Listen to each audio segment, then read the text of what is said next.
What's going on, guys, and welcome back to the channel. If you're new here, my name is Garrett. I'm a 7-figure Amazon seller showing you guys how you can make a living off Amazon as well. In today's video, we're going to be talking about bundle listings, how to find bundles and add them to your catalog in a profitable way, and also how to find opportunities where you can potentially create a listing for a bundle for a product that you're already selling. There's lots of money in bundles, mainly because it adds a layer of complexity to the way we're sourcing, to the way we're finding products, ultimately creating a bigger moat around our product listings. So that's what's to come in today's video. Stick around and enjoy. We're going to be digging into variations today and finding opportunities to profit off of variation listings from two different perspectives. Perspective one being finding potential opportunities where we can create a listing with a variation of a product that we've already been selling. And I acknowledge for probably a lot of you watching this video, that may be something that you're not interested in, making listings, doing the pictures, that sort of thing.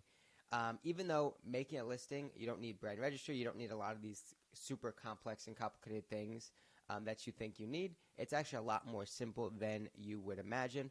But that being said, the second opportunity to potentially profit off of variation listings is just finding variation listings that already exist that we can simply just join the market as we normally would, right? Because we know anytime we add a layer of complexity to the products that we're selling, to our listings, we're going to add layers of success, right? A bigger moat around our product. So keep in mind, variations do add a bit of complexity to the listing, whether it be tactical arbitrages of the world, just skip over it because the UPCs don't match, or people don't necessarily know how to judge velocity within a variation listing. There's a lot of different aspects, nuances that may scare sellers away, and so there's value in seeking out variation listings to join those markets. So we'll go over both. Starting with that, looking at and looking for potentially profitable opportunities where we can create a variation listing, we're really going to want to start with our own seller profile. Obviously, this isn't my seller account. This is just a random one. So we'll copy the ID, which is right here. If you didn't already know, we'll go to Keep a Product Finder. And then, so we're going to actually scroll down and search on our catalog, which is right here, right? If you enter in any specific seller ID, you will then pull up all the products inside that specific catalog. Now, the interesting thing that Keepa does for us is if we come over to the right, and again, these are going to be all the products that you have already sold. The one thing that Keepa does for us that's super valuable in this instance is it shows the frequently bought ASINs, right? So there's a column right here, frequently bought together. So what that does is it's correlating a specific product that we sell to, based on the data that Keepa has, other products that are frequently bought together, right? So say, for example, we're buying this blender bottle wholesale, right, from one of our suppliers, brands, etc., and we have been selling it for a while and it's been doing super well. It would be worth knowing that customers, as they buy this blender bottle, are also buying maybe a protein powder or a protein pack or something like that. Maybe it's a different color of blender bottle. Maybe it's another top for this blender bottle, an extra top. So Keepa is giving us this data to correlate and combine certain products. Now, the opportunity lies, so say our supplier has this blender bottle, but it also has maybe a spare, an extra shaker that they sell separately, right? If a consumer is buying both of those frequently together and there's not an already made Amazon listing, well, instantly that's an opportunity to create the listing, right, and bring that value to the market. And obviously, you'd be able to own that listing and things like that, right? You would just have to go buy what's called a GTIN, G10. You can get it for like $20, $30. It's a super quick process. That would allow you to, without brand registry, obviously go make... Hey, quick commercial break. I appreciate you guys supporting and following the channel. If you are enjoying this particular video, which I'm assuming you are if you're still watching it to this point, make sure you subscribe to the channel. Scroll down, hit that subscribe button. Helps me out, helps the channel out. Let's get back to the content. The listing, put the pictures up, etc., etc., etc. So the whole process, I'm not going to go through it in this particular video. There's other YouTube videos that go over the process. But there's opportunity in simply just knowing what is also being purchased with our already existing catalog. Whether that, or maybe it's not about buying or adding a listing to the catalog. Maybe it's just other opportunities to find products, right? Maybe we don't sell this particular product yet, but it's something we want to be looking into. So it's just worth knowing and seeing that correlation between the products that we're already selling and frequently bought ASINs that consumers are driving.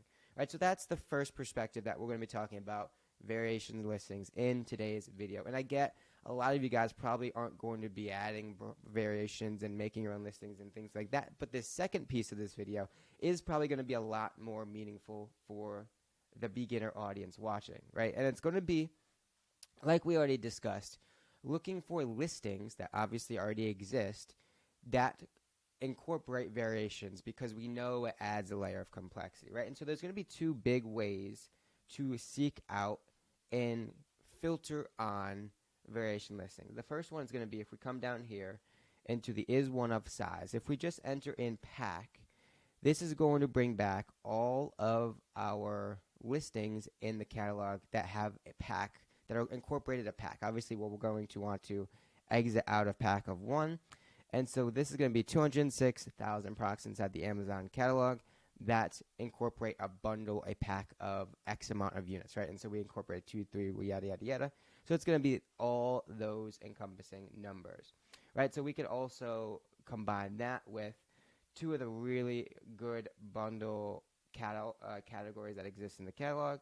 So say we want to do maybe beauty and grocery, right? Those are going to be two really big bundle categories that we want to be looking into, right? So we can do a deep dive into both of these. Maybe we also want to incorporate a filter of a sales rank max 50,000.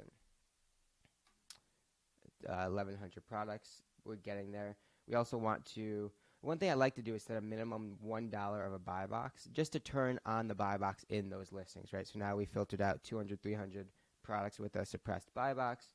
We also want to eliminate any sort of private label brands, private label listings, right? Because grocery is going to be pretty big into private label, set a minimum of 4 FBA products.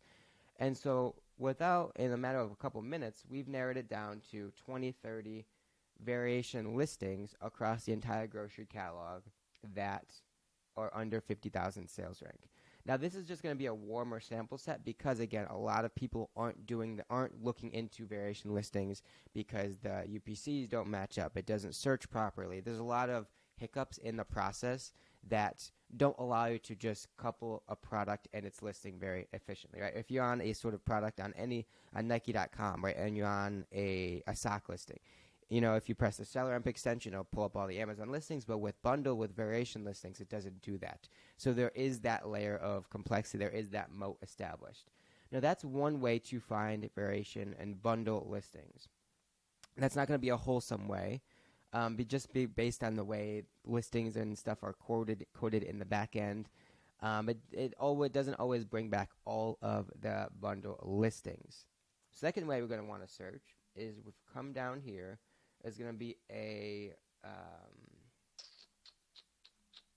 number of.